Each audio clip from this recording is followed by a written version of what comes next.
Hello my dear students, welcome back, and today I'll be talking about nominative absolute.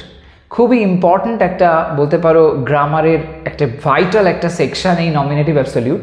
এর মাধ্যমে তোমরা অসংখ্য simple sentence বা যাকে বাংলায় বলে সরল বাক্য বানাতে পারো। এই যে বিশেষ ধরনের স্ট্রাকচার, এটা বলতে পারো যে একটা অ্যাডভান্সড লেভেলের মানে তোমার কমান্ড আছে ইংলিশের উপরে ভালো, সেই সেন্সটাকে বোঝায়। তাই জন্য এটাকে অ্যাডভান্সড লেভেলের গ্রামার বললেও ভুল হয় না।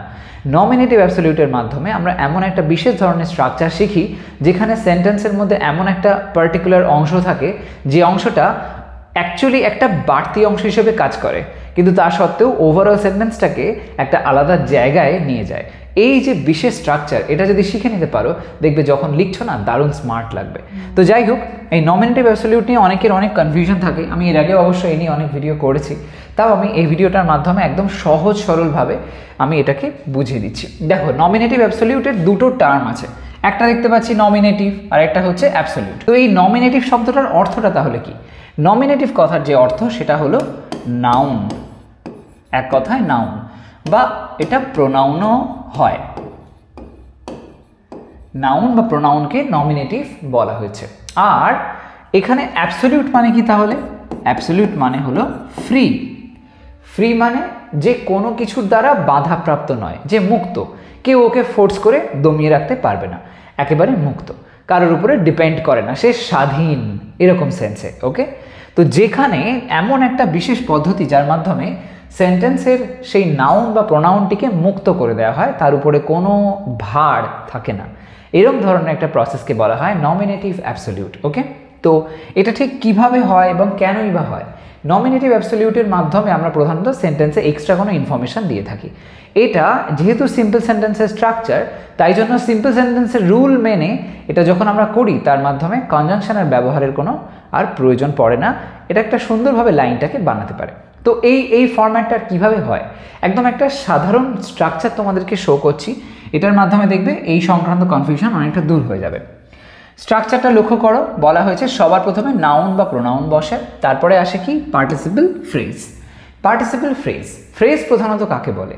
ফ্রেজ মানে যেখানে একসাথে দু তিনখানা শব্দ মিলেমিশে একটা একগুচ্ছ শব্দ মিলেমিশে একটা অর্থ দাঁড় করাচ্ছে, এই সেন্সটা, সেটা সেন্টেন্সের মানে সেটাকে তুমি সেন্টেন্স বলতে পারবে না, বরং সেন্টেন্সের অংশ হবে, সেটাকে বলা হয় ফ্রেজ। তো পার্টিসিপল ফ্রেজ মানে যে ফ্রেজের মধ্যে পার্টিসিপলের ব্যবহার হয়। এখন পার্টিসিপল জিনিসটা কি আমি এর আগেও বহুবার বলেছি। তো পার্টিসিপলের মধ্যে আমরা যে স্ট্রাকচারটা দেখি, প্রধানত দু রকমের স্ট্রাকচার হয়। একটা হচ্ছে যেটাকে বলা হয় প্রেজেন্ট পার্টিসিপল, মানে ভার্বের ফোর্থ ফর্ম, যেটা ভার্বের V4, বা বলতে পারো আইএনজি ফর্ম, যেটা আইএনজি ফর্ম। ওকে, এটা হচ্ছে মানে পার্টিসিপল এক ধরনের, যেটাকে আমরা প্রেজেন্ট পার্টিসিপল বলি। আর একটা পার্টিসিপল হয় যেটা হলো পাস্ট পার্টিসিপল, যেটা হলো ভার্বের থার্ড ফর্ম V3, রাইট? এই দু রকমের হয়। এই দু রকমেরই ব্যবহার আমরা কিন্তু এই ধরনের স্ট্রাকচারের মধ্যে দেখতে পাই। তো এটা দিয়ে লাইনটা কীরকমভাবে হয় দেখে নাও। এখানে আমি নিচে একটা বাংলা লাইন দিয়েছি, এই লাইনটাকে আমরা ট্রান্সলেট করব। ট্রান্সলেশনের মধ্যে দিয়ে এই স্ট্রাকচারটাকে বুঝে নেব। চলো প্রথমে ট্রান্সলেশনটা করা যাক। কি বলা হয়েছে? সূর্য অস্ত যাওয়ায় আমরা বাড়ি ফিরলাম। এই লাইনটির মধ্যে দেখো যে জায়গাটা টান রয়েছে, যাওয়ায়, এরকম যখন টানের জায়গা থাকবে তখন জানবে সেখানে আইএনজি সেন্স ডিম্যান্ড করছে। তো সেই সেন্সে সূর্য অস্ত যাওয়ায়, তো লেখা যাক দ্য সান। লেখার পরে এইখানে হ্যাভিং আমরা ব্যবহার করে লাইনটাকে লিখব। তো দ্য সান হ্যাভিং, অস্ত যাওয়া মানে সেট হওয়া, হ্যাভিং সেট, এটা কিন্তু ভার্বের থার্ড ফর্ম হলো। দ্য সান হ্যাভিং সেট, এখানে একটা কমা দিতে পারো। আমরা বাড়ি ফিরলাম, উই বাড়ি ফিরলাম, তো রিটার্নড, উই রিটার্নড হোম। এবার লাইনটার মধ্যে লক্ষ্য করো, যদি এই লাইনটায় শুধুমাত্র আমরা উই রিটার্নড হোম লিখতাম, এটা কিন্তু কমপ্লিট লাইন হয়ে যেত, সম্পূর্ণ বাক্য ছিল, কিন্তু তা সত্ত্বেও একটা এক্সট্রা ইনফরমেশন এখানে দেওয়া হচ্ছে, দ্য সান হ্যাভিং সেট। এরকম সেন্সে আমরা নমিনেটিভ অ্যাবসলিউট করি। এর মধ্যে দেখো কোনো ভার্ব নেই, ভার্বটা কিন্তু এই পার্টিকুলার পোর্শনের মধ্যে রয়েছে, যেটা হলো রিটার্নড। তো এখানে আমরা যদি ভার্ব খুঁজতে যাই তাহলে ভুল হয়ে যাবে। এখানে আছে পার্টিসিপল ফ্রেজ, যেটা হলো এই হ্যাভিং থেকে সেট পর্যন্ত। এটা হলো পার্টিসিপল ফ্রেজ। সানটা এখানে হয়েছে নাউন, রাইট? এটা হয়েছে নাউন আর এখানে হয়েছে পার্টিসিপল ফ্রেজ, রাইট? তো এই যে অংশটা দ্য সান হ্যাভিং সেট, এটার মধ্যে দিয়ে একটা ইনফরমেশন দেওয়া হলো, এক্সট্রা ইনফরমেশন, যে সূর্যটা অস্ত চলে গেল, তো তাই জন্য তারপরে আমরা বাড়ি গেলাম। তো এই যে লাইনটা হয়েছে এখানটায় কি দাঁড়াচ্ছে, এই দ্য সান হ্যাভিং সেট এ কি কোনোভাবে উই রিটার্ন হোমের উপরে ডিপেন্ড করছে? তা তো নয়, এটা একটা ডিফারেন্ট পার্ট, যেখানে এই যে সান সূর্য সে কিন্তু ফ্রি হয়ে গেল, ওকে কোনো রকমভাবে সাবজেক্ট বা অবজেক্টের যে রুল সেই অনুযায়ী ওকে কিন্তু বাঁধা হলো না, তাহলে এটা হয়ে গেল ফ্রি, তাই জন্য নমিনেটিভ অ্যাবসলিউট। বোঝা গেল? এরকম ধরনের জিনিসগুলো আমরা কিভাবে করতে পারি কয়েকটা এক্সাম্পল দেখো, বেঙ্গলি থেকে ইংলিশে সিম্পল ট্রান্সলেশন করি, তার মধ্যে দিয়ে চলো জিনিসটাকে আরও ক্লিয়ারভাবে বুঝে নিচ্ছি। পরের লাইনগুলো দেখো কি বলছে, বৃষ্টি থেমে গেলে কুকুরটি ডাকতে শুরু করলো। ওকে, বৃষ্টি থেমে গেলে, টানটা কোথায় আছে? গেলে জায়গায়। তাহলে এরকম সিচুয়েশনে আমরা এখানে লিখবো সেই আইএনজি সেন্সটা। তো লেখা যাক, বৃষ্টি থেমে গেলে, তো দ্য রেন থেমে গেলে, তাহলে having, the rain having stopped, the rain having stopped, বৃষ্টি থেমে গেলে কুকুরটি ডাকতে শুরু করলো। তো দ্য ডগ ডাকতে শুরু করলো বলা হয়েছে, তার মানে স্টার্টেড, দ্য ডগ স্টার্টেড ডাকতে টু বার্ক। এই যে টু বার্ক এটা হয়েছে ইনফিনিটিভ। আগেও বলেছি আমি, যখন তে বিভক্তি থাকে এখানে যেমন ডাকতেই কথাটা লেখা আছে, সেরকম সেন্সে আমরা ইনফিনিটিভ করে থাকি প্রধানত যখন ট্রান্সলেশনটা করি। যাই হোক, তো এখানে দেখো দ্য রেন নাউন হলো, এখানে হ্যাভিং স্টপড হয়ে গেল পার্টিসিপল ফ্রেজ। এই টোটালটা একসাথে দ্য রেন হ্যাভিং স্টপড হয়ে গেল নমিনেটিভ অ্যাবসলিউট। এখানে একটা কথা বলে রাখি, যেটা আগের যে এক্সাম্পলটা বললাম সেখানেও ছিল, যে যখন জানবে নমিনেটিভ অ্যাবসলিউট করছো, খেয়াল রাখবে এই যে দুটো সেকশন, অর্থাৎ এই যে ফার্স্ট সেকশনটা এবং এই সেকেন্ড সেকশনটা, এই দুটো সেকশনে খেয়াল রাখবে সাবজেক্ট পজিশনে যাকে বসাচ্ছি আমরা সেটা কিন্তু আলাদা হবে, অর্থাৎ যে কাজটা করবে সে ডিফারেন্ট ব্যক্তি হবে। ওকে, যদিও এটাকে ঠিক সেন্টেন্সের মধ্যে সাবজেক্ট বলতে পারবো না, কারণ সেন্টেন্সের মেইন সাবজেক্ট বলতে গেলে ডগটাই হচ্ছে, কিন্তু তাও এটা সাবজেক্ট লাইক ওয়েতেই যদি আমরা বুঝি তাহলে সুবিধা হবে। তো এখানে দ্য রেন যেটা, সে এই কাজটা করছে, মানে সে থেমে গেছে, আর অন্যদিকে ডগ যেটা, সে বার্ক করার কাজটা করছে। তাহলে দুটো ডিফারেন্ট আইডেন্টিটি, কিন্তু এই জিনিসটাকে মাথায় রাখবে, সেম আইডেন্টিটি যেন না হয়। পরেরটা দেখো, তার মা অসুস্থ হওয়ায় সে স্কুলে যায়নি। তার মা অসুস্থ হওয়ায় সে স্কুলে যায়নি, টানটা তাহলে কোথায় আছে? খেয়াল করে দেখো, অসুস্থ হওয়ায় বলা হয়েছে এখানে। তো যদি আমরা এবার সেই মতন ট্রান্সলেট করি, তার মা, তো হিজ মাদার বলতে পারি, হিজ মাদার অসুস্থ হওয়ায়, বিইং, হওয়ায় সেন্স যখন থাকবে নির্দ্বিধায় বিইং ব্যবহার করতে পারো। মাই মাদার বিইং ইল, অসুস্থ, কমা, সে স্কুলে যায়নি, সরি, হিজ মাদার বিইং ইল, সে স্কুলে যায়নি, তো হি স্কুলে যায়নি, ডিড নট বা ডিডেন্ট কি? স্কুলে যায়নি, তো গো টু স্কুল হলো। His mother being ill, he didn't go to school. Okay, এখানে হিজ মাদার এই পার্টটা সেই নাউন সেকশনটা আসছে, বিইং ইল এটা হয়ে যাচ্ছে সেই পার্টিসিপল ফ্রেজ পার্টটা। ওকে, যেখানে ইল হলো অ্যাডজেক্টিভ আর বিইং হয়ে যাচ্ছে সেই পার্টিসিপলটা। কেমন? তো এরকমভাবে এই অংশটার মধ্যে আমরা দেখতে পেলাম নমিনেটিভ অ্যাবসলিউট হয়েছে, যেখানে এই হি ডিডেন্ট গো টু স্কুল এটা একটা সেপারেট পার্ট আর এটা একটা সেপারেট পার্ট। এই অংশটা হলো এটির এক্সট্রা ইনফরমেশন, রাইট?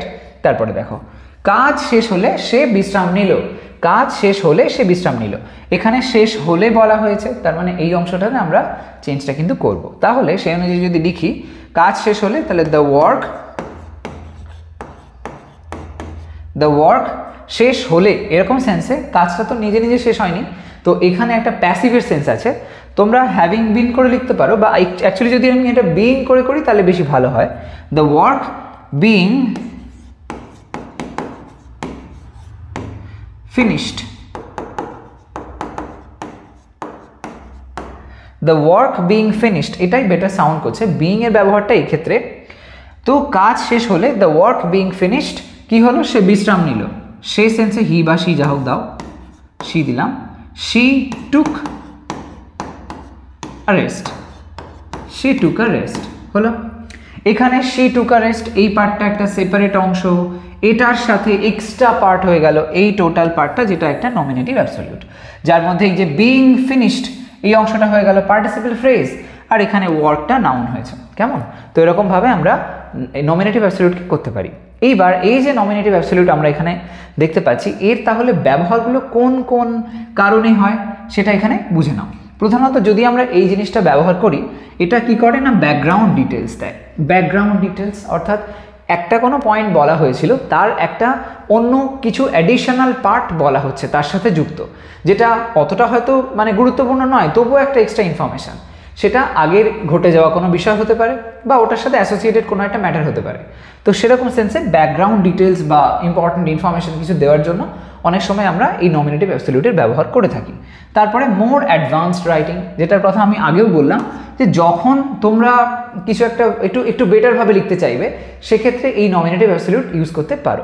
আরেকটা পয়েন্ট যেটা আমি এখানে লিখেছি, অ্যাভয়েডিং আননেসেসারি কনজাংশনস। অনেক ক্ষেত্রেই অতিরিক্ত এরকম হয় যে অতিরিক্ত কনজাংশন দিয়ে লিখতে লিখতে একঘেয়ে ভাব চলে আসে, লেখার কোয়ালিটিটা না কোথাও পড়ে যায়। তো তার জন্য কি ইম্পর্টেন্ট হয় যে সবসময় কনজাংশন ইউজ না করা, মাঝে মধ্যে একটু চেঞ্জ করে করে লেখা। সেক্ষেত্রে কিন্তু আমরা এই ধরনের স্ট্রাকচারের ব্যবহার করতে পারি। তো সেটা ঠিক কীভাবে হয়, কনজাংশনের সঙ্গে ডিফারেন্সটা কোথায় সেটা বোঝানোর জন্য আমি এখানে একটা লাইন লিখেছি, যেটা আমরা ট্রান্সলেট করব এবং ট্রান্সলেশনের মধ্যে দিয়ে বুঝে নেব কীভাবে চেঞ্জটা আসছে। কি বলা হয়েছে, বৃষ্টি থামায় আমরা বাইরে গেলাম। বৃষ্টি থামায় আমরা বাইরে গেলাম, এই লাইনটাকে যদি ট্রান্সলেট করি তাহলে কি হয়, যদি আমরা এটা ডিরেক্ট একেবারে নমিনেটিভ অ্যাবসলিউট করে দিই, সেটা তো কিভাবে হতে পারে সেটা অবশ্যই আমরা পরে দেখব। তার আগে বরং একটা কনজাংশন দিয়ে এটা করে দেখা যাক। বৃষ্টি থামায় আমরা বাইরে গেলাম মানে বৃষ্টি থামার কারণে আমরা বাইরে গেলাম, এটাই হলো ব্যাপার। তো সেই সেন্সে আমরা যদি এটা লিখি তো এরকমভাবে লিখতে পারি যে বিকজ, কারণ সেন্সে আমরা বিকজের ব্যবহার করলাম, because the rain stopped, because the rain stopped আমরা বাইরে গেলাম। তো উই ওয়েন্ট আউট হতে পারে, কোনো অসুবিধা নেই। এবার হয়তো এরকম লাইন তুমি অনেকগুলো লিখেছো যেখানে এরকম অলরেডি কনজাংশন ইউজ করেছো, বিকজ দিয়ে, অ্যাজ দিয়ে, বিভিন্ন রকমভাবে তুমি লাইন লিখেছো। এখন চাইছো একটু ডিফারেন্ট টেস্ট, একটু বেটারভাবে লিখতে, তখন সেক্ষেত্রে এই বিকজের ব্যবহার না করে আমরা এখানে যদি নমিনেটিভ অ্যাবসলিউট করে দিই, সেটা কিন্তু বেশ ভালো সাউন্ড করতে পারে।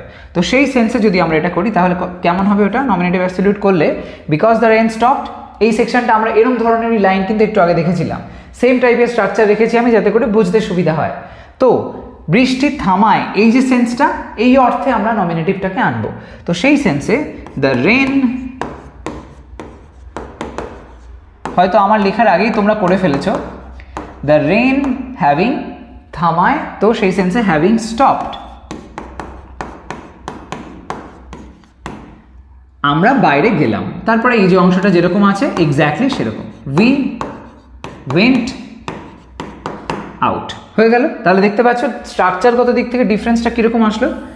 এদিকে হয়ে গেল দ্য রেন হ্যাভিং স্টপড, আর এখানে বিকজ দিয়ে করলে বিকজ দ্য রেন স্টপড, এরকমভাবে হয়েছিল। ঠিক আছে, তো এই হলো ওভারঅল নমিনেটিভ অ্যাবসলিউটের ম্যাটার। এমন কিছু হাতি ঘোড়া ব্যাপার নয়, কনফিউজ হবে না, খুব সিম্পলি আমরা এরকমভাবে লাইনগুলোকে লিখতে পারি। তো চলো আমি তোমাদেরকে কয়েকটা এই এতক্ষণ যা বোঝালাম সেই বেসিসে একটা কুইজ বলতে পারো, কিছু লাইন্স দিচ্ছি, যে লাইন্সগুলো তোমরা দেখো এবং সেই লাইন্সের মানে ট্রান্সলেশনটা নমিনেটিভ অ্যাবসলিউটে কীরকম হবে সেটা আমাকে কমেন্ট সেকশানে তোমাদের জানাতে হবে। ঠিক আছে, তো লাইনগুলো দেখো আমি কি লাইন দিয়েছি এখানে। প্রথমটা দেখো, সকাল হওয়ায় তারা বেরিয়ে পড়লো। ওকে, সকাল হওয়ায় তারা বেরিয়ে পড়লো। দ্বিতীয়টা, মিটিং শেষ হয়ে গেলে ওয়াচম্যান গেট আটকে দিল। মিটিং শেষ হয়ে গেলে ওয়াচম্যান গেট আটকে দিল। এবং তৃতীয়টা, গাড়ি মেরামত হলে আমরা রওনা দিলাম। গাড়ি মেরামত হলে আমরা রওনা দিলাম। এই তিনটে লাইন স্ক্রিনশট নিয়ে নিতে পারো। এই তিনটে লাইনের ইংলিশের ট্রান্সলেশনটা কেমন হবে সেটা আমাকে কমেন্ট সেকশানে করে দেখাও। নমিনেটিভ অ্যাবসলিউট দিয়ে, কনজাংশন দিয়ে নয়, কনজাংশনও ট্রাই করতে পারো, বাট নমিনেটিভ অ্যাবসলিউট অবশ্যই তোমরা ইউজ করে লাইনগুলোকে বানাবে। কেমন, কমেন্ট সেকশানে আমাকে জানিও। আর এই ভিডিওটা যদি তোমাদের মনে হয় ইনফরমেটিভ ছিল তাহলে ডেফিনেটলি লাইক করতে আর শেয়ার করতে ভুলো না। আর চ্যানেল যদি এখনও পর্যন্ত সাবস্ক্রাইব না করে থাকো তাহলে করে নিও, কারণ এমন ধরনের ইনফরমেটিভ ভিডিওস তোমাদের জন্য আমি নিয়ে আসবো। তো আজ তবে আসি, সবাই ভালো থাকো, সুস্থ থাকো। নেক্সট ভিডিওতে আসছি আরও একটা ইন্টারেস্টিং কনসেপ্ট তোমাদের সামনে প্রেজেন্ট করার জন্য। বাই।